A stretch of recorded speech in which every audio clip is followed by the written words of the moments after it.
Cara, o que acontece, bicho? Existem muitos professores... Aliás, na academia, no mundo, a hegemonia é dos neoclássicos na economia.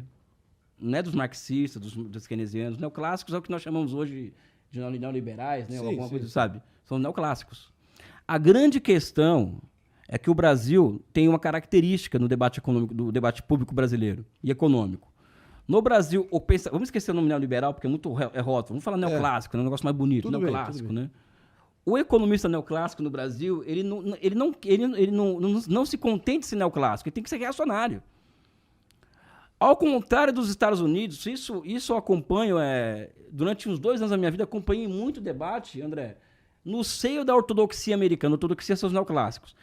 A ortodoxia americana, desde 2008, pelo menos, eu acho que até antes, tá falando o seguinte, maluco, a moeda pode deixar de ser neutra no curto prazo. O que significa a moeda deixar de ser neutra no curto prazo?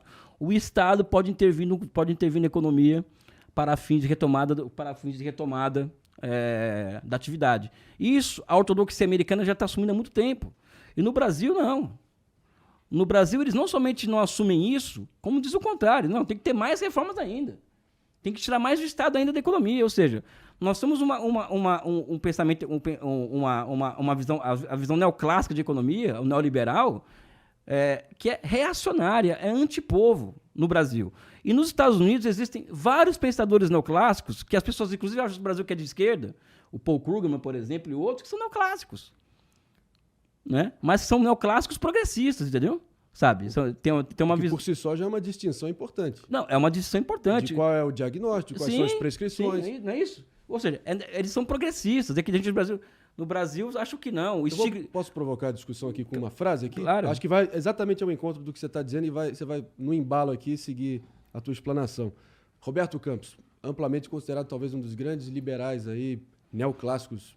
Acho que você concorda que se encaixa nessa Depois, né? Ele foi keynesiano, né? Foi keynesiano, Não é? bem lembrado. Foi keynesiano. Ele fundou o BNDES, inclusive. Eu queria que você, talvez, a partir dessa frase aqui, avaliasse, tentasse destrinchar ela e ver, pelo menos tentasse fazer um exercício de empatia, tentasse colocar no lugar dele. Por que ele pensa isso? Por que ele faz essa avaliação? Qual avaliação? A partir dessa frase aqui, abre aspas, o chamado neoliberalismo econômico do Brasil é um ente de ficção, só existente na cabeça de acadêmicos marxistas, demagogos políticos ou jornalistas desinformados. Masturbam-se com o perigo do inexistente, fecha aspas. A abertura financeira do Brasil na década de 90 é uma política o quê? É marxista? A abertura financeira, o Brasil abriu sua conta de capitais na década de 90, ou seja, pode entrar e sair com dinheiro do Brasil na hora que quiser, do jeito que quiser, sem obrigação nenhuma de investir produtivo. Isso é uma abertura comercial, abertura financeira. Eu estou tentando aqui, eu vou estar, como eu disse, menos afirmações e mais provocações aqui para nortear a conversa. Eu tentando me colocar no lugar dele aqui para fazer o papel de advogado do diabo. Eu imagino, ele presumo que ele iria dizer a você, não, mas isso é condição sine qua non.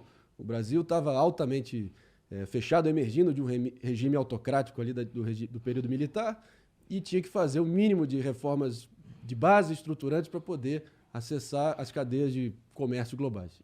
E aí? E aí que quem fez o contrário do que o Roberto Campos acreditava deu certo. E quem fez o que o Roberto Campos acreditava deu errado.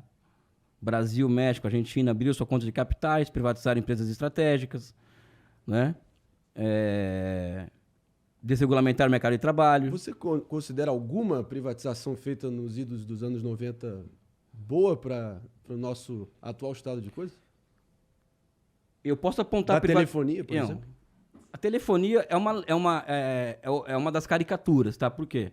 Porque eu vou falar para você quais são as privatizações que o Elias faria, tá? Vou falar aqui. Vamos lá. Tá? Porque tem gente que fala que eu tenho que ser ministro da economia do Lula, porque assim, as brincadeiras. Eu não quero ser nada, pessoal. Tá? Meu ministro da economia do Lula, para mim, seria o André Roncalha. Mas as pessoas brincam comigo, né, com relação a isso.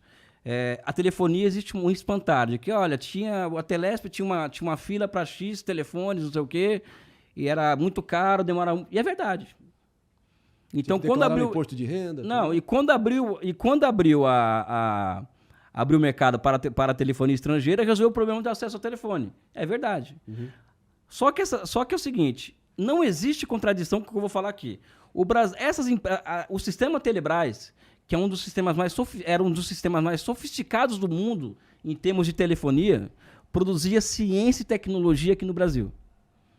Essa produção de ciência e tecnologia ela foi destruída em prol de uma abertura comercial para a telefonia estrangeira, que essa empresa aqui, a Telebrás, já estava pronta para fazer.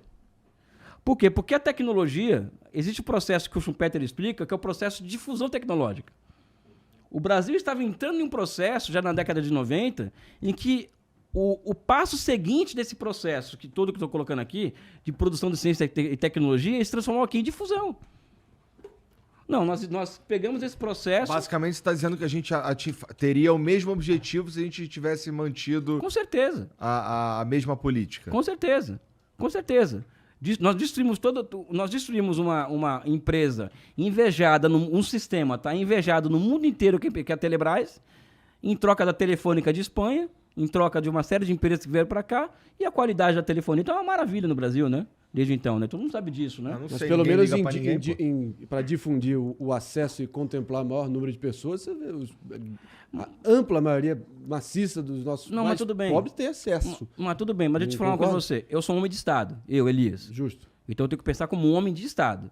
Então, como um homem de Estado... Estado, você quer dizer uma visão estatizante das coisas? Uma visão de Estado. De Estado. Okay. De Estado, tá? Ok, eu tenho que pensar no acesso das pessoas à telefonia, okay. Mas tenho que pensar no quão estratégico o que está por trás desse acesso, que é a tecnologia, que é a ciência por trás daquilo, para o Estado. Uhum.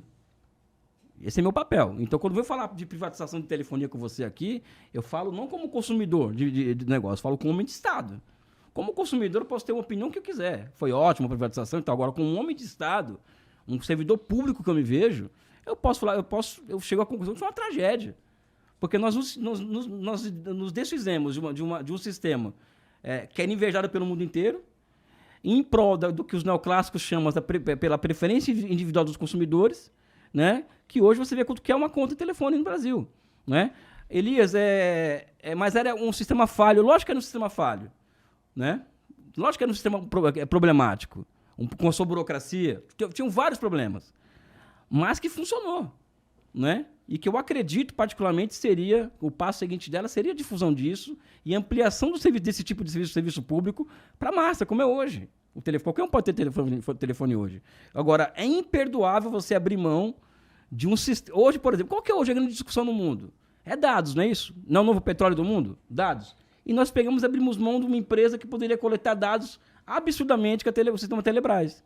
Em nome do quê mesmo? Né? Acho que essa é a primeira questão que eu queria colocar. Se eu quiser continuar a falar, eu continuo. Mas dados com qual finalidade? Se esses dados já são, em grande parte, compilados e acessíveis aos nossos governos? Os nossos dados... os dados do Brasil, o meu, o seu, é compilado pelos Estados Unidos. Google, Gmail, tal. Os nossos dados, eles são trabalhados, são elaborados, os algoritmos, fora do Brasil. E para os usuários de TikTok, cada vez um aplicativo cada vez mais abraçado e utilizado pelas camadas populares brasileiras, estão sob o domínio do Partido Comunista Chinês. Sim, o Partido Comunista da China. Está fazendo o papel deles. Eu teria o TikTok brasileiro e teria uma política agressiva de entrar no mercado chinês. Simples assim. Eu não estou aqui para defender a China, não, meu amigo. Eu sou brasileiro. Né? Eu teria um TikTok brasileiro. Não é? Eu colocaria mentes brilhantes, engenheiros brilhantes para elaborar uma empresa dessa para tentar entrar na China, meu amigo.